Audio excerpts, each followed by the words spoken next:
നമസ്കാരം. പുതിയൊരു വീഡിയോയിലേക്ക് എല്ലാവർക്കും സ്വാഗതം. അപ്പോൾ നിങ്ങളെല്ലാവരും അല്ലേ പല പരീക്ഷകൾക്കായിട്ട് അപ്ലൈ ഒക്കെ ചെയ്തിട്ട് ഇങ്ങനെ ഇരിക്കുന്നവരായിരിക്കും അല്ലേ. പരീക്ഷയും കാത്ത് അല്ലേ 3-4 മാസങ്ങൾക്ക് ശേഷം വരാൻ പോകുന്ന പരീക്ഷയൊക്കെ കാത്ത് ഇങ്ങനെ ഇരിക്കുന്നവരായിരിക്കും അല്ലേ. അപ്പോൾ പഠനം ഇപ്പോഴും ഒരു പ്രോപ്പറായിട്ട് പോവാത്തവരായിരിക്കും ഭൂരിഭാഗം ആൾക്കാരും അല്ലേ. ജനുവരി 1 മുതൽ പഠിക്കാൻ തുടങ്ങണമെന്ന് വിചാരിച്ച ആൾക്കാരില്ലേ ജനുവരി പകുതിയായിട്ടും എന്താണ് കൃത്യമായിട്ടുള്ള ഒരു പഠനമൊന്നും ഇപ്പോഴും നടക്കുന്നുണ്ടാവില്ല അല്ലേ. ഭൂരിഭാഗം ആൾക്കാരും അങ്ങനെ തന്നെയായിരിക്കും. പല ആൾക്കാർക്കും അല്ലേ എന്താ പഠിക്കേണ്ടത് അല്ലെങ്കിൽ എവിടെ നിന്നാ തുടങ്ങേണ്ടതെന്ന് വിചാരിച്ചിട്ട് ഓരോ ദിവസം അങ്ങനെ തള്ളി നീക്കാറായിരിക്കും പതിവ്. കൂടാതെ എന്താണ് ഒരുപാട് കാര്യങ്ങൾ പഠിക്കുന്നുണ്ട്, പക്ഷെ ഒന്നും എന്താവുന്നില്ല നമ്മുടെ മനസ്സിൽ അല്ലെങ്കിൽ എന്താണ് തലയിൽ നിൽക്കുന്നില്ല എന്നുള്ളൊരു ചിന്തയിൽ നിൽക്കുന്ന ആൾക്കാരായിരിക്കും പല ആൾക്കാരും. അപ്പോൾ അല്ലേ ഇവർക്ക് വേണ്ടിയിട്ടുള്ളൊരു വീഡിയോ ആയിരിക്കും ഈ വീഡിയോ എന്ന് പറയുന്നത്. അതുപോലെ തന്നെ നിങ്ങൾക്കുള്ള പഠിക്കാൻ വേണ്ടിയിട്ടുള്ള ഒരു നല്ലൊരു സ്റ്റഡി പ്ലാൻ കൂടി ഞാൻ ഈ വീഡിയോൻ്റെ ലാസ്റ്റ് പറയുന്നുണ്ട്. അപ്പോൾ അതും കൂടി നിങ്ങൾ കാണുക. ഓക്കെ. അപ്പം അല്ലേ നമുക്കറിയാം ഒരു 3-4 മാസം കഴിഞ്ഞ് നമ്മുടെ പരീക്ഷാകാലം വരെ ആയി അല്ലേ. മെയ് മാസം മുതൽ അങ്ങോട്ട് 10th ലെവലായിട്ടുള്ള സെക്രട്ടറി ടോയ ഉണ്ട്, ലാബ് അസിസ്റ്റന്റ്, പിന്നെ അതുപോലെ നമ്മുടെ CPO വരുന്നുണ്ട്, എക്സൈസ് ഓഫീസർ വരുന്നുണ്ട്, ഫയർമാൻ വരുന്നുണ്ട്, പിന്നെ അല്ലേ സെക്രട്ടേറിയറ്റ് അസിസ്റ്റന്റ് വരുന്നുണ്ട്, സബ് ഇൻസ്പെക്ടർ, എല്ലാ പരീക്ഷകളൊക്കെ വരുന്നുണ്ട്. ഒക്കെ ഒരു മെയ് മാസം മുതൽ അങ്ങോട്ടാണ് എക്സാമുകളുടെ ഒരു കാലം എന്ന് പറയുന്നത്. അപ്പോൾ ശരിക്കും പറഞ്ഞാൽ നമ്മുടെ കയ്യിൽ എന്ന് പറഞ്ഞു കഴിഞ്ഞാൽ എത്രയുണ്ട് അല്ലേ, 3-4 മാസം മാത്രമേ നമ്മുടെ കയ്യിലുള്ളൂ അല്ലെ. നന്നായിട്ട് പഠിക്കാൻ അല്ലെങ്കിൽ ഒരു മറ്റുള്ള സ്ട്രെസ് ഒന്നും ഇല്ലാതെ നമുക്ക് പഠിക്കാനുള്ള ഒരു കാലം എന്ന് പറയുന്നത് ഈ ഒരു 3-4 മാസം മാത്രമേ ഉള്ളൂ. പിന്നീട് അങ്ങോട്ട് എന്താണ് അല്ലെ, മെയ് മാസം മുതൽ അങ്ങോട്ട് ഓരോ പരീക്ഷകൾ അടുത്തടുത്തായിരിക്കും. അപ്പോൾ നമുക്ക് എന്താണ് വളരെ സ്ട്രെസ് ആയിരിക്കും എല്ലാം കൂടി പഠിച്ചെടുക്കാനും. അങ്ങനെ പലതിനും സ്പെഷ്യൽ ടോപ്പിക്സ് ഉള്ളത് കൊണ്ട് തന്നെ നമുക്ക് എല്ലാം കൂടി പഠിച്ചെടുക്കാൻ ആ സമയത്ത് നമുക്ക് കഴിയില്ല. അപ്പം നിങ്ങൾ എന്ത് ചെയ്യുക, നമ്മുടെ കയ്യിൽ എന്തുണ്ട്, ഒരു കോമൺ സിലബസ് ഉണ്ട് അല്ലേ. കോമൺ ആയിട്ടുള്ള ഒരു സിലബസ് ഉണ്ട്, എല്ലാ പരീക്ഷയ്ക്കുള്ള ഒരു കോമൺ സിലബസ് ഉണ്ട്. ഭൂരിഭാഗം മാർക്കും എന്താണ് അതിൽ നിന്ന് തന്നെയാണ് വരിക. ഓക്കെ. അതായത് നമ്മുടെ 10th ലെവൽ ക്വാളിഫിക്കേഷനൊക്കെ ഉള്ള ആ സെയിം സിലബസ് തന്നെയാണ് നമ്മുടെ ഡിഗ്രി ലെവൽ വരെയുള്ള ക്വാളിഫിക്കേഷൻ ഉള്ളത്. അതിലെ ക്വസ്റ്റ്യനിലുള്ള മാറ്റം മാത്രമാണ് ഉണ്ടാവുക അല്ലേ. അപ്പോൾ ഡിഗ്രി ലെവൽ വരുമ്പോൾ എന്താണ് ഈ ഒരു ക്വസ്റ്റ്യൻസിൽ കുറച്ചും കൂടി ഒന്ന് ടൈറ്റ്നസ് കൂടുക മാത്രമേ ഉള്ളൂ. അല്ലാതെ സിലബസ് എല്ലാം സെയിം തന്നെയാണ്. ഡിഗ്രി ലെവലിലേക്ക് വരുമ്പോൾ എന്താണ് എക്സ്ട്രാ ഒരു പേപ്പർ അല്ലേ, ഒരു പേപ്പർ അല്ലെങ്കിൽ 100 മാർക്കിൻ്റെ എക്സ്ട്രാ പേപ്പർ മാത്രമാണ് ആ ഒരു എന്താണ് പരീക്ഷയുമായി ബന്ധപ്പെട്ടിട്ട് വരുന്നത്. അല്ലാതെ എല്ലാ എക്സാമിനും എന്താണ് സെയിം സിലബസ് തന്നെയാണ് വരുന്നത്. നമ്മുടെ ഫോഴ്സ് എക്സാമിന് മാത്രമാണ് സ്പെഷ്യൽ ടോപ്പിക്സ് 20 മാർക്കുള്ളത്. ഓക്കെ. അപ്പം എന്ത് ചെയ്യുക, നിങ്ങൾ നന്നായിട്ട് പഠിക്കുക. 2025 ലാസ്റ്റ് ആവുന്നതോട് കൂടിയിട്ട് എന്താണ് നമ്മുടെ മനസ്സിൽ എന്തുണ്ടായിരിക്കണം, വളരെ മനസ്സമാധാനത്തോടെ ഇരിക്കാൻ പറ്റണം അല്ലേ. ഓക്കെ, ഈ പരീക്ഷകളൊക്കെ എഴുതി ഞാൻ എന്തായാലും ഒരു റാങ്ക് ലിസ്റ്റിൽ എന്തായാലും ഉൾപ്പെടുന്നു, എനിക്ക് ഷുവർ ആണെന്നൊക്കെ ആ ഒരു അങ്ങനെ മനസ്സിൽ പറഞ്ഞിട്ടിരിക്കണം അല്ലേ. പറഞ്ഞിട്ട് ഇരിക്കാൻ പറ്റണം 2025 ലാസ്റ്റ് ആകുമ്പോഴേക്കും. അങ്ങനെ 2026 അല്ലേ, 2026 ഒരു ദിവസം നിങ്ങളുടെ കയ്യിൽ അഡ്വൈസ് കിട്ടുന്നത് മാത്രമായിരിക്കണം നിങ്ങൾ ദിവസവും സ്വപ്നം കണ്ടിരിക്കേണ്ടത്. വേറെ ഒന്നും കാണാൻ പാടില്ല. ദിവാസ്വപ്നം ദിവസം കാണേണ്ടത് ഏതാണ് അല്ലേ, നമ്മുടെ കയ്യിൽ അഡ്വൈസ് വരുന്നത് മാത്രമായിരിക്കണം. ഓക്കെ. അപ്പം അല്ലേ നമുക്ക് എന്ത് ചെയ്യാം, എന്തൊക്കെ പഠിക്കണം അല്ലെങ്കിൽ എങ്ങനെയൊക്കെ പഠിക്കണം എന്നുള്ള ആ ഒരു കാര്യത്തിലേക്ക് കിടക്കാം. ഓക്കെ. ഞാനിവിടെ എടുത്തിരിക്കുന്ന ഒരു കോമൺ സിലബസ് ആണ്. അതായത് പരീക്ഷകളിലേക്ക് ഏത് പരീക്ഷ ആയിക്കോട്ടെ നിങ്ങൾക്ക് ഉണ്ടാവുന്ന ഒരു കോമൺ സിലബസ് എന്ന് പറഞ്ഞത് ഏതാണ് അല്ലേ. നമ്മുടെ ഹിസ്റ്ററി, ജിയോഗ്രഫി, അതുപോലെ എക്കണോമിക്സ്, കോൺസ്റ്റിറ്റ്യൂഷൻ, കേരള ഭരണവും ഭരണ സംവിധാനവും, അതുപോലെ സയൻസ്, അങ്ങനെ കുറച്ച് കാര്യങ്ങളാണ് നമ്മുടെ കോമൺ സിലബസ് എന്ന് പറയുന്നത്. നിങ്ങൾ ആദ്യം ചെയ്യേണ്ടത് എന്താണെന്ന് വെച്ച് കഴിഞ്ഞാൽ ഒരു കോമൺ സിലബസിൻ്റെ ഒരു പ്രിന്റ് നിങ്ങളുടെ കയ്യിൽ ഉണ്ടായിരിക്കണം അല്ലേ. PSC പഠിക്കുന്ന ഏതൊരു ഉദ്യോഗാർത്ഥിയുടെയും കയ്യിൽ എന്തുണ്ടായിരിക്കണം, ഒന്ന് പ്രിന്റ് ഔട്ട് എടുത്തിട്ട് തന്നെ വെക്കുക അല്ലേ. നമ്മൾ പഠിക്കുന്ന ഭാഗങ്ങൾ കൃത്യമായിട്ട് അടയാളപ്പെടുത്തി പോവുക. ഇനി അങ്ങോട്ട് എന്തൊക്കെ പഠിക്കാനുള്ളതെന്നും കൂടി നിങ്ങളുടെ മനസ്സിലുണ്ടായിരിക്കണം അല്ലേ. ഇനി പ്രിന്റ് എടുക്കാൻ പറ്റാത്ത ആൾക്കാർ എന്ത് ചെയ്യുക, ഇതിൻ്റെ ഒരു PDF നിങ്ങളുടെ ഫോണിൽ എപ്പോഴും ഉണ്ടായിരിക്കണം, നിങ്ങളുടെ കയ്യെത്തും ദൂരത്തിൽ അല്ലേ. അല്ലെങ്കിൽ അത് പിക്ചറായിട്ട് നിങ്ങൾക്ക് സേവ് ചെയ്ത് വെക്കാം, അല്ലെങ്കിൽ PDF ആയിട്ട് തന്നെ വെക്കുക. എപ്പോഴും നിങ്ങളുടെ ഡെയിലി നിങ്ങളിത് നോക്കി പോകണം. ഓക്കെ. ഇനി എന്തൊക്കെ പഠിക്കാനുണ്ട്, അല്ലെങ്കിൽ ഇനി ഏതൊക്കെ ഭാഗങ്ങൾ പഠിച്ച് തീർത്തിട്ടുണ്ട്, ഇനി ഏതൊക്കെ പോർഷൻസ് നോക്കി എടുക്കണം ഓരോ ദിവസം, ആ കാര്യങ്ങളൊക്കെ നമ്മൾ ഇതിൽ അടയാളപ്പെടുത്തി പോകാൻ വേണ്ടിയിട്ടാണ് ഈ ഒരു PDF അല്ലെങ്കിൽ പ്രിന്റ് എടുത്ത് വെക്കണം എന്ന് പറയുന്നത്. ഓക്കെ. അപ്പം നമുക്ക് നോക്കാം ഓരോ ഭാഗങ്ങളായിട്ട് അല്ലേ. ചരിത്രം അല്ലേ, നമുക്ക് ഹിസ്റ്ററിയാണ് ആദ്യമായിട്ട് പഠിക്കാനുള്ളത്. ഏതാണ് ഹിസ്റ്ററി എന്ന് പറയുന്നത് അല്ലേ. ഈ ഹിസ്റ്ററി തന്നെ ഏതൊക്കെയുണ്ട്, 3 തരംതിരിച്ചിട്ടുള്ളത് അല്ലേ. കേരള ഹിസ്റ്ററി ഉണ്ട്, അതുപോലെ ഇന്ത്യൻ ഹിസ്റ്ററി ഉണ്ട്, അതുപോലെ വേൾഡ്. ഓക്കെ. ഇങ്ങനെ 3 ചരിത്രമാണ് നമുക്ക് പഠിക്കാനുള്ളത്. ഏതൊക്കെയാണ്, കേരളത്തിൻ്റെ ഉണ്ട്, അതുപോലെ ഇന്ത്യയുടെ ഉണ്ട്, അതുപോലെ വേൾഡിൻ്റെ ഉണ്ട്. അപ്പോൾ ഇതൊന്ന് ഏകദേശം നമുക്ക് ഒരു 10th ലെവൽ പരീക്ഷയ്ക്കൊക്കെ 5 മാർക്കാണ് ചോദിക്കാറ്. പിന്നീട് അങ്ങോട്ടുള്ള പരീക്ഷകൾക്കൊക്കെ മാർക്കിൽ ചെറിയ ചെറിയ വ്യത്യാസം ഉണ്ടാവും. എന്നാൽ എന്താണ് ഒരു വലിയ വ്യത്യാസം ഉണ്ടാവില്ല ഈ ഒരു ഹിസ്റ്ററിയിൽ നിന്ന് അല്ലെ. 5-6 മാർക്കിലൊക്കെ ആണെങ്കിൽ ചോദിക്കുക. ഇനി ഇതിൻ്റെ ഒരു സോഴ്സ് എന്ന് പറഞ്ഞാൽ നിങ്ങൾക്ക് പഠിക്കാൻ എന്ത് ഉപയോഗിക്കണം എന്ന് ചോദിച്ചു കഴിഞ്ഞാൽ മെയിനായിട്ടല്ലേ നമ്മുടെ 5ാം ക്ലാസ് മുതൽ 10ാം ക്ലാസ് വരെയുള്ള ടെക്സ്റ്റ് ബുക്കുകൾ ഓക്കെ, 5ാം ക്ലാസ് മുതൽ 10ാം ക്ലാസ് വരെയുള്ള ടെക്സ്റ്റ് ബുക്കുകളിലെ ഹിസ്റ്ററി ഭാഗങ്ങൾ അല്ലേ, കേരള ഹിസ്റ്ററിയാണ് നിങ്ങൾ പഠിക്കുന്നതെങ്കിൽ നിങ്ങൾ കേരള ഹിസ്റ്ററിയുമായി ബന്ധപ്പെട്ടിട്ടുള്ള ചാപ്റ്റേഴ്സ് നോക്കിയെടുക്കുക. ഓക്കെ, അതിൽ തന്നെ കൂടാതെ അല്ലേ ഇപ്പം ടെക്സ്റ്റ് ബുക്കിൽ മാറ്റം വന്നിട്ടുണ്ട് അല്ലേ. 7ാം ക്ലാസ്സും അതുപോലെ 9ാം ക്ലാസ്സിലെയും 5ാം ക്ലാസ്സിലെയും 7ാം ക്ലാസ്സിലെയും 9ാം ക്ലാസ്സിലെയും ടെക്സ്റ്റ് ബുക്കിൽ പുതിയ മാറ്റങ്ങൾ വന്നിട്ടുണ്ട്. ഓക്കെ, മാറ്റങ്ങൾ വന്നിട്ടുണ്ടെന്ന് വെച്ചിട്ട് നിങ്ങൾക്ക് ഓവർലോഡ് ഒന്നും വരില്ല അല്ലേ, ടെസ്റ്റ് മൊത്തം മാറൊന്നുമില്ല. അതായത് ഇപ്പോൾ ഹിസ്റ്ററി എന്ന് പറഞ്ഞു കഴിഞ്ഞാൽ എങ്ങനെയാണ് മാറുക, 1924 വൈക്കം സത്യാഗ്രഹം എന്ന് പറയുന്നത് പഴയ ടെക്സ്റ്റ് ബുക്കിലും ഒന്ന് തന്നെയായിരിക്കും, പുതിയ ടെക്സ്റ്റ് ബുക്കിലും ഒന്ന് തന്നെയായിരിക്കും അല്ലേ. പുതിയ ടെക്സ്റ്റ് ബുക്ക് മാറി എന്ന് വിചാരിച്ചിട്ട് 24 വൈക്കം സത്യാഗ്രഹം 25 മാറുമൊന്നുമില്ല അല്ലേ. അതുകൊണ്ട് എന്ത് ചെയ്യുക, നിങ്ങൾ വേറെ ഒരുപാട് പഠിക്കാനുണ്ട് എന്ന് വിചാരിക്കരുത്. സെയിം സാധനം തന്നെയാണ്, പക്ഷെ എന്താണ് എക്സ്ട്രാ എന്തെങ്കിലും അവർ ഉൾപ്പെടാത്തതുണ്ടെങ്കിൽ അതിൽ ഈ ഒരു പുതിയ ടെക്സ്റ്റ് ബുക്കിൽ ഉൾപ്പെടുത്തുന്നു എന്ന് മാത്രമാണ് കേട്ടോ. അപ്പോൾ നിങ്ങൾ അങ്ങനെ ചിന്തിക്കുക, ഒരുപാട് പഠിക്കാനുണ്ട് എന്ന് ചിന്തിക്കരുത്. സെയിം സാധനങ്ങൾ തന്നെയായിരിക്കും, അതിൽ എന്തെങ്കിലും ചെറിയ ചെറിയ മാറ്റങ്ങളൊക്കെ ഉണ്ടാവുകയുള്ളൂ. ഓക്കെ, അപ്പോൾ എന്ത് ചെയ്യുക, നിങ്ങൾക്ക് അങ്ങനെ അല്ലേ history text book SCERT text ബുക്കാണ് മെയിൻ സോഴ്സ് എന്ന് പറയുന്നത് അല്ലേ. എല്ലാവർക്കും അറിയുന്ന കാര്യങ്ങൾ തന്നെയാണ്, ഒന്നുകൂടി ഞാൻ പറഞ്ഞു തരുന്നു എന്ന് മാത്രം കേട്ടോ. SCERT ആണ്. പിന്നെ ഇതിൻ്റെ കൂടെ നിങ്ങൾക്ക് എന്തുകൂടി നോക്കാം ഹിസ്റ്ററിക്ക് വേണ്ടി, +1 +2 ടെക്സ്റ്റ് ബുക്കിൽ. ഓക്കെ, +1 അതോ +2 ടെക്സ്റ്റ് ബുക്കിൽ കേരള ഹിസ്റ്ററി എന്ന് പറഞ്ഞിട്ടുള്ള കുറച്ച് ഭാഗങ്ങളുണ്ട്. അധികം ഒന്നുമില്ല കേട്ടോ, കുറച്ച് ഭാഗങ്ങൾ മാത്രമേ നമുക്ക് പഠിക്കാൻ. നമുക്ക് അതായത് പ്രാചീനമായിട്ടുള്ള കേരളത്തിലെ കാര്യങ്ങളൊന്നും നമുക്ക് പഠിക്കാനില്ല അല്ലേ. ആധുനിക കേരളവുമായി ബന്ധപ്പെട്ടിട്ടുള്ള ഭാഗങ്ങൾ നിങ്ങൾ ടെക്സ്റ്റ് ബുക്കിൽ നോക്കിയിട്ട് അത് പഠിക്കുക. അത് എന്തായാലും പഠിച്ചിരിക്കണം കേട്ടോ. ഒരു +2 ലെവൽ പരീക്ഷ എഴുതാനൊക്കെ പോകുന്ന ആൾക്കാർക്ക് അതിൽ നിന്നൊക്കെ ഒരുപാട് ക്വസ്റ്റ്യൻസ് ചോദിക്കും. ഓക്കെ, നമ്മൾക്ക് ഇപ്പോൾ 10th ലെവൽ പരീക്ഷകളിലൊക്കെ റാങ്ക് മേക്കിംഗ് ഒക്കെ ആവാറ് പലപ്പോഴും എന്താണ് +2 ടെക്സ്റ്റ് ബുക്കിലെ ഈ ഒരു ഭാഗങ്ങളിൽ നിന്നൊക്കെ ആയിരിക്കും കേട്ടോ. ഇതൊക്കെയാണ് ഇവരുടെ അല്ലെ PSCക്കാരുടെ മെയിൻ സോഴ്സ് എന്ന് പറയുന്നത്.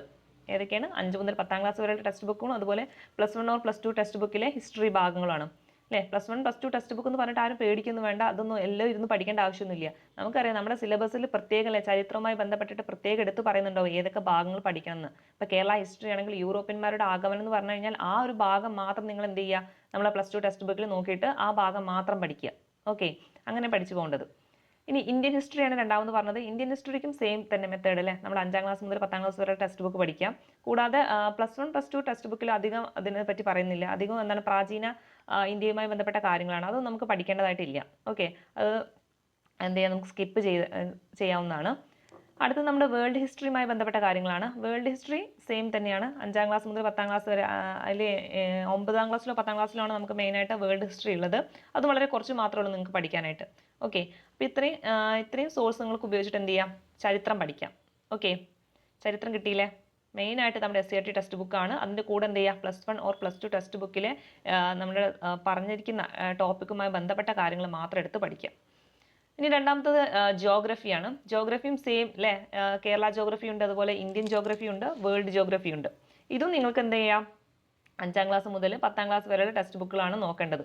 ഓക്കെ, ജിയോഗ്രഫിക്കും വേറെ ഒന്നും നിങ്ങൾ നോക്കേണ്ട ആവശ്യമില്ല. വേറെ അല്ലേ ജിയോഗ്രഫിക്ക് എന്ന് പറഞ്ഞിട്ടുള്ള പുസ്തകങ്ങളൊന്നും നിങ്ങൾക്ക് നോക്കേണ്ട ആവശ്യമില്ല. സെയിം ഈ ഇത് ഭാഗത്തു നിന്ന് തന്നെയാണ് ചോദ്യങ്ങൾ ചോദിക്കുക. അതായത് SCERT ടെക്സ്റ്റ് ബുക്കിൽ നിന്ന് തന്നെയാണ് ചോദ്യങ്ങൾ ഉണ്ടാവുക. കൂടാതെ എന്ത് ചെയ്യാം, +1 +2 ടെക്സ്റ്റ് ബുക്കിൽ നിങ്ങൾക്ക് പറയുന്ന ടോപ്പിക്കിൽ നിന്ന് ഒരുപാട് ക്വസ്റ്റ്യൻസ് ചോദിക്കുന്നുണ്ട്. അതായത് ജിയോഗ്രഫിയുമായി ബന്ധപ്പെട്ടിട്ട് നമ്മുടെ +2 ടെക്സ്റ്റ് ബുക്കിൽ ഒരുപാട് അല്ലേ ഇന്ത്യയുമായി ബന്ധപ്പെട്ടിട്ട് അതുപോലെ വേൾഡുമായി ബന്ധപ്പെട്ടിട്ടുള്ള ജിയോഗ്രഫികൾ ഒരുപാട് ഭാഗങ്ങളുണ്ട്. അപ്പോൾ അത് നിങ്ങൾ എന്ത് ചെയ്യണം, കൃത്യമായിട്ട് പഠിച്ചു പോകണം. അത് ചോദിക്കുന്ന ഭാഗങ്ങൾ മാത്രം എടുത്ത് പഠിക്കുക, അല്ലാതെ എല്ലാതും എടുത്ത് വായിച്ച് വാരി വലിച്ച് പഠിക്കരുത്. ആ ഒരു ശീലം അത് അങ്ങനെ പഠിക്കുന്നതുകൊണ്ടാണ് നിങ്ങൾക്ക് ഇതൊക്കെ ഒരുപാട് ലോഡായിട്ട് തോന്നുന്നത്, അല്ലെങ്കിൽ ഒരുപാട് ഇനിയും പഠിക്കാണ്ടെന്ന് തോന്നുന്നത്. നിങ്ങൾ എന്ത് ചെയ്യുക, ഈ സിലബസിൻ്റെ കൂടെ ഇത് ഇപ്പോൾ ചരിത്രം എന്തൊക്കെയാണ് പഠിക്കേണ്ടതെന്നുള്ളത് സെപ്പറേറ്റ് പറയുന്നുണ്ട്. അതുപോലെ ജിയോഗ്രഫി എന്തൊക്കെയാണ് പഠിക്കേണ്ടതെന്നുള്ളതും സെപ്പറേറ്റ് പറയുന്നുണ്ട്. അതായത് ഇപ്പം എന്താണ് ഭൂമിയുടെ ഘടന അങ്ങനെയൊക്കെ പറയുന്നുണ്ടെങ്കിൽ ആ ഒരു ഭാഗം എന്ത് ചെയ്യുക, നമ്മുടെ +1 +2 ടെക്സ്റ്റ് ബുക്കിൽ നോക്കിയിട്ട് എന്ത് ചെയ്യുക, ആ ഒരു ഭാഗം പഠിക്കുക. അതിൻ്റെ ഒരു ചെറിയ ഷോർട്ട് നോട്ട് നിങ്ങൾ ഉണ്ടാക്കിയെടുക്കുക. ഇങ്ങനെയാണ് പഠിക്കേണ്ടത്. അടുത്തത് എക്കണോമിക്സ് ആണ്. എക്കണോമിക്സ് പഠിക്കാൻ നമ്മുടെ SCERT ടെക്സ്റ്റ് ബുക്കിൽ തന്നെ പറയുന്നുണ്ട് കേട്ടോ. അതിന് നിങ്ങൾ വേറെ എക്സ്ട്രാ ബുക്കുകളൊന്നും വാങ്ങേണ്ട ആവശ്യമില്ല. നമ്മൾ പ്രധാനമായിട്ടും നമ്മുടെ ടെക്സ്റ്റ് ബുക്കിൽ തന്നെ SCERT ടെക്സ്റ്റ് ബുക്കിൽ തന്നെ പറയുന്നുണ്ട്. ഓക്കെ, അത് കൂടാതെ തന്നെ നമ്മുടെ +1 +2 ടെക്സ്റ്റ് ബുക്കിൽ നമ്മുടെ പുത്തൻ സാമ്പത്തിക നയം അതുമായി ബന്ധപ്പെട്ട കാര്യങ്ങളൊക്കെ നമ്മുടെ +1 +2 ടെക്സ്റ്റ് ബുക്കിൽ നിന്നാണ് ചോദ്യങ്ങൾ ചോദിക്കുന്നത്. പിന്നെ എന്താണ് പഞ്ചവത്സര പദ്ധതികൾ, അതൊക്കെ എവിടുന്നാണ് വരുന്നത്, നമ്മുടെ +1 +2 ടെക്സ്റ്റ് ബുക്കുമായി ബന്ധപ്പെട്ടിട്ടാണ് ചോദിക്കുന്നത്. അപ്പോൾ അതും കൂടി നിങ്ങൾ നോക്കിയിരിക്കണം. ഓക്കെ, അടുത്തത് ഇന്ത്യൻ കോൺസ്റ്റിറ്റ്യൂഷൻ ആണ് അല്ലേ. ഇന്ത്യൻ കോൺസ്റ്റിറ്റ്യൂഷൻ പഠിക്കുമ്പോഴും സെയിം തന്നെയാണ്, +1 +2 ടെക്സ്റ്റ് ബുക്ക് തന്നെയാണ്. ഇതിന് നിങ്ങൾക്ക് എന്ത് ചെയ്യാം, റാങ്ക് ഫയലും യൂസ് ചെയ്യാം കേട്ടോ. നല്ല റാങ്ക് ഫയൽ, ലക്ഷ്യ അതുപോലെ ടാലന്റ്, അതൊക്കെ നല്ല റാങ്ക് ഫയലാണ്. നിങ്ങൾക്ക് എന്ത് ചെയ്യാം, ആ റാങ്ക് ഫയൽ അത് ഓർഡർ ആയിട്ട് നമുക്ക് കൊടുത്തിട്ടുണ്ടായിരിക്കും. നമുക്ക് പഠിക്കാൻ കുറച്ചും കൂടി എളുപ്പമായിരിക്കും അല്ലേ. കൃത്യമായിട്ട് ആർട്ടിക്കിൾ എന്തായാലും ഒരു ഓർഡറിലായിരിക്കും, അല്ലെങ്കിൽ നമ്മുടെ പാർട്സുകളിലെ ഭാഗങ്ങൾ, ഇപ്പം ആമുഖമാണെങ്കിലും മൗലിക അവകാശങ്ങൾ, അതൊക്കെ ഒരു ഓർഡറിലായിരിക്കും നിങ്ങൾക്ക് റാങ്ക് ഫയൽ ഉണ്ടായിരിക്കും. അപ്പോൾ നിങ്ങൾക്ക് അത് പഠിക്കാനും കുറച്ചും കൂടി സിമ്പിൾ ആയിരിക്കും. ഇതിലെല്ലാ കാര്യങ്ങളും തന്നെ അവരെന്താണ് SCERT ടെക്സ്റ്റ് ബുക്ക് തന്നെയായിരിക്കും എടുത്തിട്ടുണ്ടാവുക. അതുപോലെ +1 +2 ടെക്സ്റ്റ് ബുക്കിലെ കാര്യങ്ങളും കൂടി അവർ റാങ്ക് ഫയൽ ഉൾപ്പെടുത്തിയിട്ടുണ്ട്. അപ്പോൾ അത് നിങ്ങൾക്ക് എന്ത് ചെയ്യാം, അത് പഠിക്കാൻ, കോൺസ്റ്റിറ്റ്യൂഷൻ പഠിക്കാൻ റാങ്ക് ഫയലൊക്കെ ഉപയോഗിക്കാം. ഓക്കെ, പിന്നെ അടുത്ത് നമുക്ക് പഠിക്കാനുള്ളത് കേരളവും കേരള ഭരണ സംവിധാനങ്ങളുമാണ് കേട്ടോ. ഇത് പഠിക്കാൻ നിങ്ങൾക്ക് എന്ത് ചെയ്യാം, റാങ്ക് ഫയൽ ഉപയോഗിക്കാം. ഓക്കെ, ഈ ഒരു കാര്യം നമ്മുടെ ടെക്സ്റ്റ് ബുക്കിലൊന്നും ഉണ്ടായിരിക്കില്ല അല്ലേ, SCERT ടെക്സ്റ്റ് ബുക്കിലൊന്നും ഉണ്ടാവില്ല. എന്നാലും കുറേ കാര്യങ്ങളൊക്കെ ഉണ്ട്. നമ്മൾ എന്ത് ചെയ്യാം, കവർ ചെയ്യുമ്പോൾ അല്ലേ, 5 മുതൽ 10 വരെ കവർ ചെയ്യുമ്പോൾ ഇത് ഓട്ടോമാറ്റിക്കായിട്ട് അതിൽ ആ ഒരു ടോപ്പിക് അതിൽ കടന്നു പോകും. ഓക്കെ, പിന്നെ കുറച്ച് ഭാഗങ്ങൾ, നമുക്കറിയാത്ത കുറച്ച് ഭാഗങ്ങൾ എന്ത് ചെയ്യാം, റാങ്ക് ഫയൽ ഉണ്ടാവും. അപ്പോൾ അത് നിങ്ങൾക്ക് റാങ്ക് ഫയൽ നോക്കിയിട്ട് പഠിക്കാം. പിന്നെ പദ്ധതികളൊക്കെ ഇതിലാണ് വരുന്നത്. അതൊക്കെ അല്ലേ ലേറ്റസ്റ്റ് ആയിട്ടുള്ള പദ്ധതികളൊക്കെ എന്താണ് കറണ്ട് അഫേഴ്സിലും വരുന്നുണ്ട്, ഇതിലും വരുന്നുണ്ട്. അപ്പോൾ അതൊക്കെ നിങ്ങൾ സെപ്പറേറ്റ് എടുത്ത് പഠിക്കാം. അടുത്തത് ബയോളജിയാണ് അല്ലേ. ബയോളജിയും അതുപോലെ ഫിസിക്സ്, കെമിസ്ട്രി സെയിം അല്ലേ. മൂന്നും പഠിക്കാൻ നമുക്ക് SCERT മാത്രം മതി കേട്ടോ. ഈ 3 കാര്യങ്ങളും പഠിക്കാൻ SCERT മാത്രം മതി. SCERT മാത്രമേ ഈ കാര്യങ്ങൾ ചോദിക്കുകയുള്ളൂ. ഓക്കെ, ഇനി പലർക്കും സംശയമാണ് +1 +2ൻ്റെ ടെക്സ്റ്റ് ബുക്കും കൂടി നമ്മുടെ ഫിസിക്സ്, കെമിസ്ട്രി, ബയോളജി പഠിക്കാൻ എടുക്കണമെന്ന്. അപ്പോൾ എൻ്റെ ഒരു അഭിപ്രായത്തിൽ പറയുകയാണെങ്കിൽ അല്ലേ, സയൻസ് ബാക്ക്ഗ്രൗണ്ട് ഉള്ള ആൾക്കാർക്ക് എന്ത് ചെയ്യാം, നിങ്ങൾക്ക് അങ്ങനെ പഠിക്കാം. എന്നാലല്ലേ സയൻസ് ബാക്ക്ഗ്രൗണ്ട് ഒന്നും ഇല്ലാത്ത ആൾക്കാർക്ക് അല്ലേ, നമ്മുടെ കയ്യിലുള്ള ഈ 3-4 മാസം വെച്ചിട്ട് അല്ലേ അവർ 2 വർഷം കൊണ്ടൊക്കെ പഠിച്ചെടുക്കുന്ന കാര്യങ്ങൾ, ഫിസിക്സും കെമിസ്ട്രിയും ഒക്കെ നമുക്ക് പഠിക്കാൻ പറ്റുമോ എന്ന് ചോദിച്ചു കഴിഞ്ഞാൽ പഠിക്കാൻ പറ്റുന്ന ആൾക്കാർക്ക് പഠിക്കാം. പക്ഷെ നമ്മുടെ ടൈം ഒരുപാട് പോകും, നമുക്ക് മറ്റുള്ള കാര്യങ്ങൾ പഠിച്ചെടുക്കാനായിട്ട് പറ്റില്ല അല്ലേ. ഫിസിക്സും കെമിസ്ട്രിയിൽ നിന്നൊന്നും അധികം ക്വസ്റ്റ്യൻസ് ചോദിക്കില്ല. നമുക്ക് അറിയുന്നത് ചിലപ്പോൾ അല്ലേ 1-2 ചിലപ്പോൾ അറിഞ്ഞാൽ തന്നെ ബാക്കിയുള്ള 1 മാർക്ക് കിട്ടാത്ത 1 മാർക്കിന് വേണ്ടിയിട്ട് നമ്മൾ ഒരുപാട് പഠിച്ചിട്ട് കാര്യമില്ല. അപ്പോൾ മെയിനായിട്ട് നിങ്ങൾക്ക് എന്താ ചെയ്യുക, 10ാം ക്ലാസ് വരെയുള്ള ടെക്സ്റ്റ് ബുക്ക് നല്ല വൃത്തിയിൽ പഠിക്കുക അല്ലേ. അത് തന്നെയാണ് ഒരു ഭൂരിഭാഗം ക്വസ്റ്റ്യനുകളും ചോദിക്കാറ്. പിന്നെ ടൈറ്റ് വരുന്നതിലെ പരീക്ഷ ടൈറ്റ് ആകുമ്പോഴാണ് അവരെന്താണ് ഈ സയൻസ് എന്നാണ് അവർ ടൈറ്റ് അധികം എടുക്കാറ് അല്ലേ. പലപ്പോഴും എന്താണ് സ്കിപ്പ് ചെയ്യാൻ പറ്റുന്ന ചോദ്യങ്ങളായിരിക്കും അവരുണ്ടാവുക, അല്ലെങ്കിൽ അത് ആ ക്വസ്റ്റ്യൻസ് ഡിലീഷൻ പോകാനാണ് സാധ്യത. പലപ്പോഴും അങ്ങനെയാണ് കണ്ടുവരാറ്. അപ്പം എന്ത് ചെയ്യുക, നിങ്ങൾ അതിന് അധികം റിസ്ക് എടുക്കേണ്ട. +1 +2 ടെക്സ്റ്റ് ബുക്ക് പഠിക്കാതിരിക്കുന്നത് നല്ലത്. 10ാം ക്ലാസ് വരെയുള്ള ടെക്സ്റ്റ് ബുക്ക് തന്നെ പഠിച്ചാൽ തന്നെ നമുക്ക് എന്ത് ചെയ്യാം, അത്യാവശ്യം നല്ല ആ ഒരു ഭാഗത്ത് നിന്ന് സ്കോർ ചെയ്യാൻ പറ്റും. പിന്നെ വരുന്ന അറിയാത്ത കാര്യങ്ങൾ നമ്മൾ എന്ത് ചെയ്യുക, സ്കിപ്പ് ചെയ്യുക അല്ലേ. അതിലേക്ക് എന്താണ് എഴുതാൻ നിൽക്കരുത്, അതെന്ത് ചെയ്യുക, സ്കിപ്പ് ചെയ്യുക, അത്രേ ഉള്ളൂ. നമുക്ക് നമ്മുടെ ഫോഴ്സ് എക്സാമിനൊക്കെ വലിയ കട്ട് ഓഫ് ഒന്നും വരില്ലല്ലോ. അതായത് ഇപ്പോൾ നമുക്കൊരു 70-80 മാർക്കൊന്നും വരില്ല. നമ്മുടെ കയ്യിലല്ലേ ഒരു 60-70ൻ്റെ ഉള്ളിൽ മാർക്ക് കിട്ടിയാൽ തന്നെ നമ്മൾ സേഫാണ്. 100% ജോലി ഉറപ്പിക്കാൻ പറ്റുന്ന മാർക്കാണ് 60 മുതൽ 70 വരെ അല്ലേ. എങ്ങനെ പോയാലും ഒരു 50 to 60 നമ്മുടെ കട്ട് ഓഫ് ഉണ്ടാവുക. സാധാരണ കട്ട് ഓഫ് പരീക്ഷ നടക്കാതെ പറയാൻ പാടില്ല എന്നാണ്. എങ്കിലും അല്ലേ നമുക്ക് ഒരു ഇത്രയും കാലത്തെ ഒരു എക്സ്പീരിയൻസ് വെച്ചുകൊണ്ട് പറയുകയാണ്, ഏകദേശം ഇത്രയൊക്കെ വരാറുള്ളൂ പരീക്ഷകളിൽ. കോമൺ ആയിട്ട് ഇത്രേ വരുള്ളൂ. ഒരു ഫിസിക്കൽ ടെസ്റ്റുള്ള പരീക്ഷകളായതുകൊണ്ട് തന്നെ ഫോഴ്സ് എക്സാമിന് അധികം ഒരു 50 to 60 മതി. അതുകൊണ്ട് തന്നെ നമുക്ക് എന്താണ് അധികം അല്ലേ അറിയാത്ത ഭാഗങ്ങൾ കഷ്ടപ്പെട്ടിരുന്ന് പഠിക്കേണ്ട ആവശ്യമില്ല. ഫിസിക്സും കെമിസ്ട്രിയൊക്കെ നിങ്ങൾക്ക് സ്കിപ്പ് ചെയ്യാം. അതായത് +1 +2 പഠിക്കുന്ന കാര്യങ്ങളാണ് സ്കിപ്പ് ചെയ്യേണ്ടത് കേട്ടോ. 10ാം ക്ലാസ് വരെയുള്ള കാര്യങ്ങൾ എന്ത് ചെയ്യുക, നിങ്ങൾ നന്നായിട്ട് തന്നെ പഠിക്കുക. ഓക്കെ, ഇനി കലാ, കായികം, സാഹിത്യം, സംസ്കാരം അല്ലേ. ഇതിന് വേണ്ടിയിട്ട് നിങ്ങൾക്ക് എന്ത് ചെയ്യാം, റാങ്ക് ഫയൽ യൂസ് ചെയ്യാം കേട്ടോ. കലാ, കായികം, സംസ്കാരം ഇതൊക്കെ റാങ്ക് ഫയൽ വൃത്തിയിൽ കൊടുത്തിട്ടുണ്ട്. അത് നിങ്ങൾക്ക് അത് നോക്കി പഠിക്കാവുന്നതാണ്. പിന്നെ അല്ലേ IT ആണ്. IT സെയിം നമ്മുടെ +1 or +2 ടെക്സ്റ്റ് ബുക്കിൽ കൃത്യമായിട്ട് നമ്മുടെ സിലബസിൽ പറയുന്ന കാര്യങ്ങൾ കൃത്യമായിട്ടുണ്ട്. ആ ഭാഗങ്ങൾ തന്നെയാണ് ഇതുവരെയും ചോദിച്ചിട്ടുള്ളത്. ഓക്കെ, അതുമായി ബന്ധപ്പെടുത്തിയിട്ടുണ്ട് റാങ്ക് ഫയലിൽ അത് തന്നെ കൊടുത്തിട്ടുണ്ട്. അപ്പം അങ്ങനെയാണെങ്കിൽ നിങ്ങൾക്ക് അതും പഠിക്കാം. ഓക്കെ, റാങ്ക് ഫയലിലും സെയിം അല്ലേ, ഇവരുടെ ടെക്സ്റ്റ് ബുക്ക് നോക്കിയിട്ട് തന്നെയാണ് പല റാങ്ക് ഫയലുകളും ചെയ്തിട്ടുള്ളത്. അങ്ങനെയാണെങ്കിൽ നിങ്ങൾക്ക് അത് പഠിക്കാം. ഒന്നുകൂടി അത് നന്നായിട്ട് വൃത്തിയിൽ മനസ്സിലാക്കി പഠിക്കണമെങ്കിൽ നമുക്ക് ടെക്സ്റ്റ് ബുക്ക് പഠിക്കാം. ഓക്കെ, ഇതുവരെ ചോദിച്ചിട്ടുള്ള ചോദ്യങ്ങളൊക്കെ എന്താണ് ഈ ഒരു ടെക്സ്റ്റ് ബുക്കിൽ നിന്ന് മാത്രമാണ്. അപ്പോൾ നിങ്ങൾക്ക് IT അങ്ങനെ പഠിക്കാം.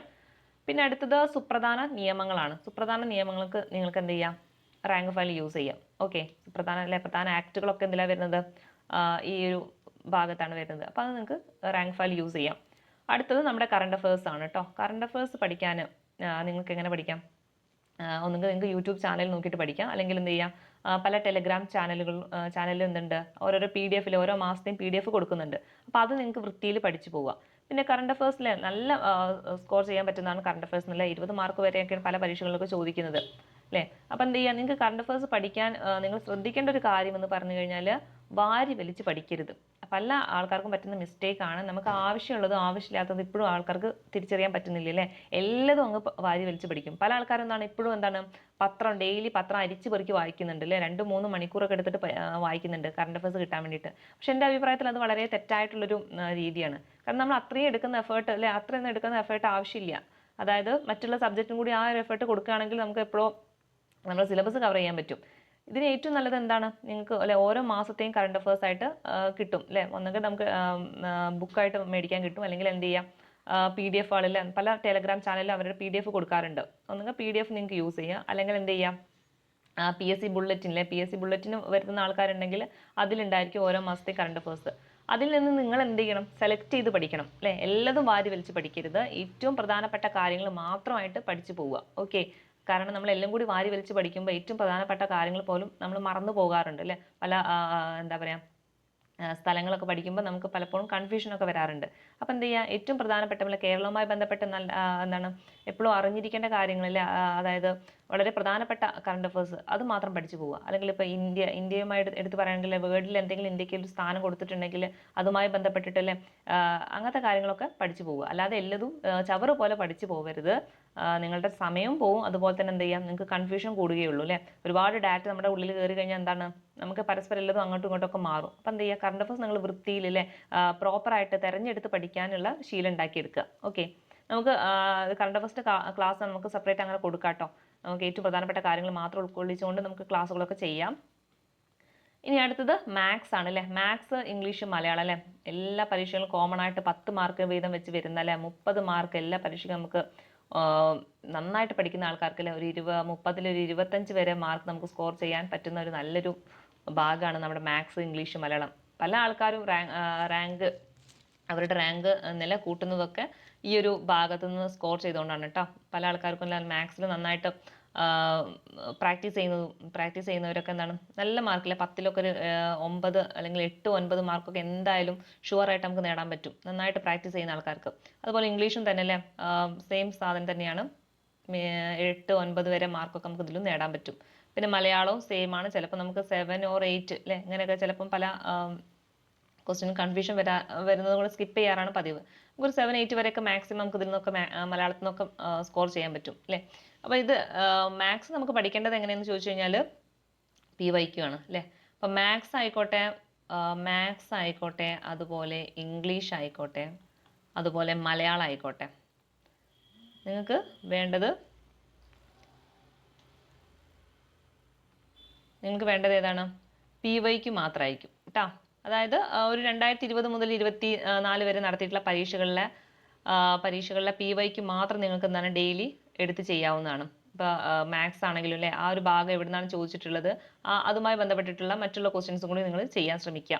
പിന്നെ ഇംഗ്ലീഷ് ആണെങ്കിലും സെയിം തന്നെയാണല്ലേ, PYQ മാത്രം ചെയ്താൽ മതി. ഇതിൻ്റെ കൂടെ വൊക്കാബ്സിന് വേണ്ടിയിട്ട് എന്ത് ചെയ്യുക, നമുക്ക് റാങ്ക് ഫയലും യൂസ് ചെയ്യാം. ഓക്കെ, പിന്നെ മലയാളത്തിന് വേണ്ടിയിട്ട് നിങ്ങൾക്ക് എന്ത് ചെയ്യാം, റാങ്ക് ഫയൽ യൂസ് ചെയ്യാം കേട്ടോ. റാങ്ക് ഫയലും കൂടി യൂസ് ചെയ്യുക. അതായത് നമുക്ക് ശൈലികൾ അതുപോലെ ഒറ്റപ്പദം അതൊക്കെ നമുക്ക് അറിയണമെങ്കിൽ എന്ത് വേണം, റാങ്ക് ഫയൽ നോക്കിയേ പറ്റുള്ളൂ. അതുപോലെ ഇംഗ്ലീഷിന് നമുക്ക് വൊക്കാബ്സിന് വേണ്ടിയിട്ട് റാങ്ക് ഫയൽ യൂസ് ചെയ്യാം. അപ്പോൾ ഇത് രണ്ടിലും നമുക്ക് റാങ്ക് ഫയലും കൂടി യൂസ് ചെയ്യാം കേട്ടോ. ഇതിൻ്റെ കൂടെ തന്നെ എന്ത് പോകണം, നമ്മുടെ PYQ പോകണം. അപ്പോൾ PYQവും പ്ലസ് റാങ്ക് ഫയലാണ് എന്തിനു വേണ്ടത്, ഈ ഇംഗ്ലീഷ് പഠിക്കാനും അതുപോലെ മലയാളം പഠിക്കാനും ഒക്കെ ആയിട്ട്. ഓക്കെ, ക്ലിയർ അല്ലേ. അപ്പോൾ ഇത്രയും ഭാഗങ്ങൾ ക്ലിയർ ആണെന്ന് വിശ്വസിക്കുന്നു. അപ്പോൾ നിങ്ങൾക്ക് വേണ്ടിയിട്ടൊരു സ്റ്റഡി പ്ലാനും കൂടി തരാം. ഓക്കെ, എങ്ങനെയാണ് ഇത് പഠിക്കേണ്ടത് എന്നുള്ള കാര്യം അല്ലേ. അപ്പോൾ ഓരോ ദിവസം നമ്മൾ എങ്ങനെ പഠിക്കണം എന്നുള്ള കാര്യം നോക്കാം. അപ്പം നമുക്ക് മൺഡേ ആണ് നിങ്ങൾ പഠിക്കാനിരിക്കുന്നത് വിചാരിക്കുക. ഓക്കെ, മൺഡേ മുതൽ ഫ്രൈഡേ വരെയുള്ളൊരു ടൈം ടേബിളാണ് പറയുന്നത്. മൺഡേ മുതൽ ഫ്രൈഡേ വരെ നിങ്ങൾ എന്തൊക്കെ പഠിക്കണം എന്ന് ചോദിച്ചു കഴിഞ്ഞാൽ ഒരു ടോപ്പിക് ഉണ്ടായിരിക്കണം. അതായത് ഇപ്പോൾ ഹിസ്റ്ററി പഠിക്കുകയാണ് നിങ്ങളെന്ന് വിചാരിക്കാം അല്ലേ. ഹിസ്റ്ററി പഠിക്കണമെങ്കിൽ കേരള ഹിസ്റ്ററിയാണ് ഇന്ന് നിങ്ങൾ പഠിക്കുന്നത് വിചാരിക്കാം. കേരള ഹിസ്റ്ററിയിലെ യൂറോപ്യന്മാരുടെ ആഗമനമാണ് ഇന്നത്തെ നിങ്ങളുടെ ടോപ്പിക്ക്. അപ്പോൾ അതാണ് നിങ്ങളുടെ ടോപ്പിക് എന്ന് പറയുന്നത്. ഇതിനോട് കൂടിയിട്ട് നിങ്ങൾക്ക് എന്ത് ചെയ്യാം, ഒരു മണിക്കൂർ നിങ്ങൾക്കിത് പഠിക്കാം. ഓക്കെ, അതിനുശേഷം ഒരു അരമണിക്കൂർ എന്ത് ചെയ്യാം, ഇംഗ്ലീഷിന് വേണ്ടിയിട്ട് മാറ്റി വയ്ക്കാം. അല്ലേ? 1 മണിക്കൂർ നിങ്ങൾ ആ ടോപ്പിക്ക് പഠിക്കുന്നു, അരമണിക്കൂർ എന്ത് ചെയ്യുന്നു? ഒരു ഇംഗ്ലീഷിലെ PYQ ചെയ്യാനായിട്ട് ശ്രമിക്കുക. ഓക്കെ, ഇംഗ്ലീഷിലെ ഏതെങ്കിലും ഒരു PYQ ചെയ്യുക. പ്ലസ് നിങ്ങൾ എന്ത് ചെയ്യുക? വീണ്ടും നിങ്ങൾ എടുക്കുന്ന ടോപ്പിക്ക്, അതായത് ഇന്നിപ്പോൾ നിങ്ങൾ കേരള ഹിസ്റ്ററിയാണ് പഠിക്കുന്നത്, കേരളത്തിൽ യൂറോപ്യന്മാരുടെ ആഗമനമാണ് ഇന്ന് പഠിക്കുന്നത്. അപ്പോൾ നമ്മൾ ആദ്യത്തെ 1 മണിക്കൂർ അത് പഠിച്ചു അല്ലേ? പിന്നീട് ഒരു ബ്രേക്ക് എടുക്കാൻ വേണ്ടിയിട്ട് അരമണിക്കൂർ എന്ത് ചെയ്തു? ഇംഗ്ലീഷ് ഒന്ന് പഠിക്കുന്നു. വീണ്ടും നമ്മളല്ലേ ഈ യൂറോപ്യന്മാരുടെ ആഗമനത്തിലേക്ക് വീണ്ടും വരുന്നു, 1 മണിക്കൂർ വീണ്ടും അത് പഠിക്കുന്നു. ശേഷം വീണ്ടും അല്ലേ ഒരു അരമണിക്കൂറിലേക്ക് നമുക്ക് മലയാളം പഠിക്കാം. ഓക്കെ, മലയാളം പഠിക്കാം. മലയാളത്തിൽ PYQ തന്നെ ചെയ്യുക കേട്ടോ, PYQ തന്നെ ചെയ്തു പോവുക. ശേഷം എന്ത് ചെയ്യാം? വീണ്ടും നിങ്ങൾക്ക് ചെയ്യാം ഒരു ടോപ്പിക്ക് എടുക്കാം. 1 മണിക്കൂറാണ് ടോപ്പിക്ക്. അപ്പം തന്നെ നമുക്ക് എന്താണ്? യൂറോപ്യന്മാരുടെ ആഗമനമാണ് നിങ്ങൾ പഠിക്കുന്നതെങ്കിൽ ഏകദേശം ഒരു 3 മണിക്കൂർ കൊണ്ട് തന്നെ അത് നിങ്ങൾക്ക് കംപ്ലീറ്റ് ചെയ്യാൻ പറ്റും. ഓക്കെ, വീണ്ടും നിങ്ങൾക്ക് എന്ത് ചെയ്യാം? അരമണിക്കൂർ മാത്സിന് വേണ്ടിയിട്ട് മാറ്റി വയ്ക്കാം. ഓക്കെ, മാത്സിന് വേണ്ടിയിട്ട് മാറ്റി വയ്ക്കാം. അരമണിക്കൂർ മാത്സിന് വേണ്ടിയിട്ട് മാറ്റി വയ്ക്കാം. ശേഷം എന്ത് ചെയ്യാം? ശേഷം നിങ്ങൾക്ക് ടോപ്പിക്ക് പഠിക്കാം, അല്ലെങ്കിൽ എന്ത് ചെയ്യുക? കറണ്ട് അഫേഴ്സ് പഠിക്കാം. ഓക്കെ, 1 മണിക്കൂറോ അല്ലെങ്കിൽ അരമണിക്കൂർ മുതൽ 1 മണിക്കൂർ വരെ നിങ്ങൾക്ക് കറണ്ട് അഫേഴ്സിന് വേണ്ടിയിട്ട് മാറ്റി വയ്ക്കാം. ഇതായിരിക്കണം നിങ്ങളുടെ ഒരു ഡെയിലി പ്ലാൻ എന്ന് പറയുന്നത്. അതായത് ഒരു ടോപ്പിക്ക് സെലക്ട് ചെയ്യുക. ഇപ്പോൾ നിങ്ങൾ ഹിസ്റ്ററിയാണ് പഠിക്കുന്നതെങ്കിൽ, കേരള ഹിസ്റ്ററി ആണെങ്കിൽ അതിലൊരു ടോപ്പിക്ക് സെലക്ട് ചെയ്യുക. അത് 1 മണിക്കൂർ പഠിക്കുക. ശേഷം എന്ത് ചെയ്യുക? ഒരു ഇംഗ്ലീഷ് അരമണിക്കൂർ ചെയ്ത് നോക്കുക. പിന്നീട് വീണ്ടും നിങ്ങൾക്ക് 1 മണിക്കൂർ ഈ ഒരു ടോപ്പിക്ക് പഠിക്കുക. വീണ്ടും അരമണിക്കൂർ വേറെ മലയാളം ചെയ്യുക. പിന്നീട് 1 മണിക്കൂർ എന്ത് ചെയ്യുക? വീണ്ടും ടോപ്പിക്ക് പഠിക്കുക. പിന്നീട് എന്ത് ചെയ്യുക? മാത്സ് ചെയ്യാം. ശേഷം എന്ത് ചെയ്യുക? കറണ്ട് അഫേഴ്സിലെ ഒരു മണിക്കൂർ അല്ലെങ്കിൽ അരമണിക്കൂർ മുതൽ 1 മണിക്കൂർ വരെ നിങ്ങൾക്ക് കറണ്ട് അഫേഴ്സ് ചെയ്യാം. ഓക്കെ, ഇത് നമ്മൾ സാധാരണ ഒരു 5 മണിക്കൂറിൻ്റെ ഒരു പ്ലാനാണ് കേട്ടോ. 5 മണിക്കൂർ നിങ്ങൾക്ക് പഠിക്കാൻ നിങ്ങളുടെ കയ്യിൽ സമയം ഉണ്ടെങ്കിൽ നിങ്ങൾക്ക് ഈ ഒരു പ്ലാൻ ചെയ്യാം.